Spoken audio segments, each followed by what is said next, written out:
Hi, പുതിയൊരു വീഡിയോയിലേക്ക് സ്വാഗതം. ഇവിടെയും ഹയർസിനെ കുറിച്ച് തന്നെയാണ്. ഹയർസിനെ കുറിച്ച് ഇന്ന് ഒരുപാട് കാര്യങ്ങൾ പറയാനുണ്ട്.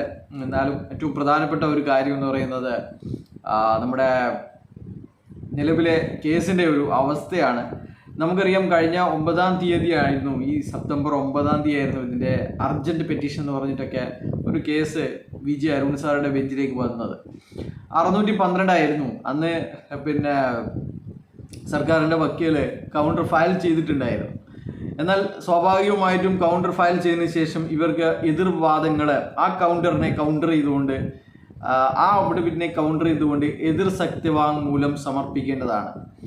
9-ാം തീയതി കഴിഞ്ഞ് 15 ദിവസത്തോളമായിട്ടും ഇതുവരേക്കും കൗണ്ടർ ഫയൽ ചെയ്തിട്ടില്ല എന്നതാണ് ഒരു അത്ഭുതകരമായിട്ട് തോന്നുന്നത്. ഒരുപക്ഷെ ഇവരുടെ വക്കീലിന് പോലും ഇപ്പോഴായിരിക്കും, ഇവർ കൗണ്ടർ ഫയൽ ചെയ്ത സമയത്തായിരിക്കും അതിൽ ഉള്ള കാര്യങ്ങൾ അതിലെ പോയിന്റ്സുകൾ കണ്ട് ഞെട്ടിക്കാണും എന്നാണ് പറയാനുള്ളത്. ഇവർ പല കള്ളങ്ങൾ പറഞ്ഞായിരിക്കും ചിലപ്പോൾ ഈ വക്കീലിനെ വക്കാലത്ത് ഏൽപ്പിച്ചിട്ടുണ്ടാവുക.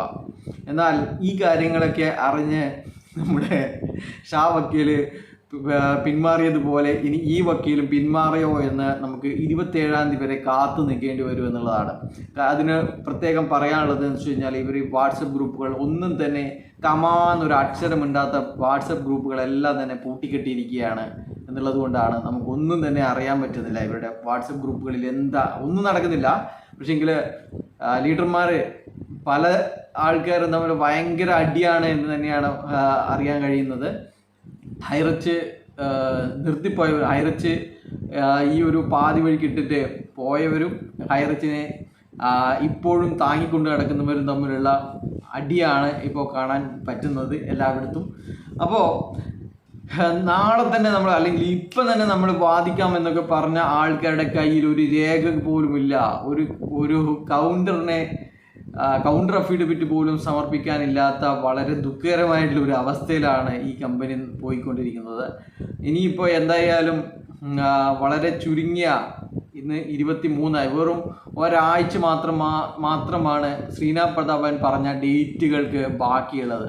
ശ്രീനാഥ് പ്രതാപൻ പറഞ്ഞിരുന്നത് ഒക്ടോബർ വരെ നമ്മൾ കാത്തു നിൽക്കും, അത് കഴിഞ്ഞിട്ടാകുമ്പോൾ നമ്മൾ കേസ് പിൻവലിക്കും, അങ്ങനെ യാതൊരു കേസും ഉണ്ടാവില്ല, എല്ലാ കേസുകളും നമ്മൾ പിൻവലിക്കും, എന്നിട്ട് ബഡ്സ് അതോറിറ്റിയോട് പറയും നിങ്ങൾ ഉള്ള പൈസ ആർക്കാണോ കൊടുക്കാനുള്ളത് അവർക്കൊക്കെ വീതിച്ച് കൊടുത്തോളൂ എന്ന് പറഞ്ഞിട്ടുണ്ടായിരുന്നു.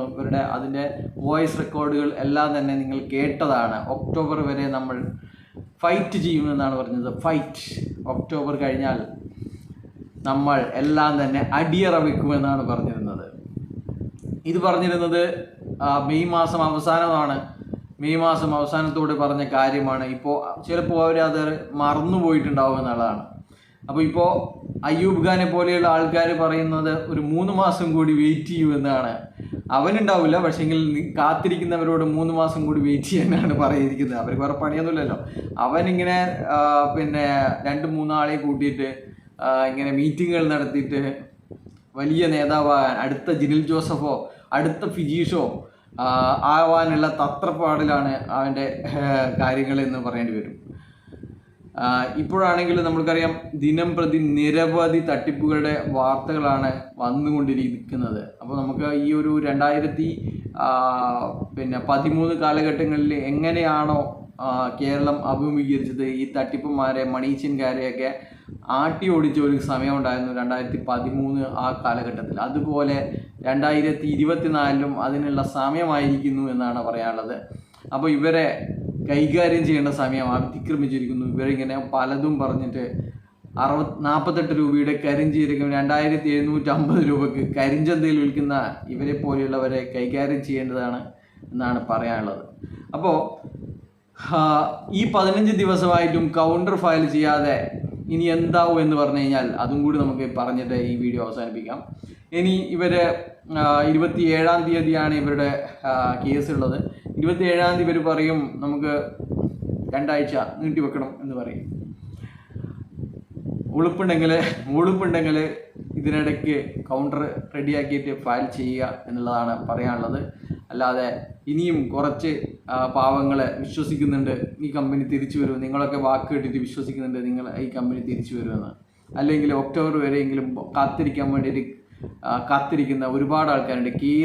കേസിന് പോലും പോവാതെ ലക്ഷങ്ങൾ കോടികൾ ഈ കമ്പനിയിൽ ഇട്ടിട്ട് വീട് പണയം വെച്ചിട്ട് ചികിത്സിക്കേണ്ട പണം ഇതിലിട്ടിട്ട് മക്കളെ കെട്ടിക്കേണ്ട പണം ഇതിലിട്ടിട്ട് നിങ്ങളുടെ വാക്ക് കേട്ടിട്ട് നിൽക്കുന്ന ഒരുപാട് ആൾക്കാരുണ്ട്. അവരോട് കാര്യങ്ങൾ തുറന്നു പറയാൻ ഈ പരക്കം പായുന്ന മറ്റ് തട്ടിപ്പുകൾ ചെയ്യാൻ വേണ്ടി പരക്കം പായുന്ന ലീഡർമാർ തയ്യാറാവണം എന്നുകൂടി പറയുന്നു. ബൈ.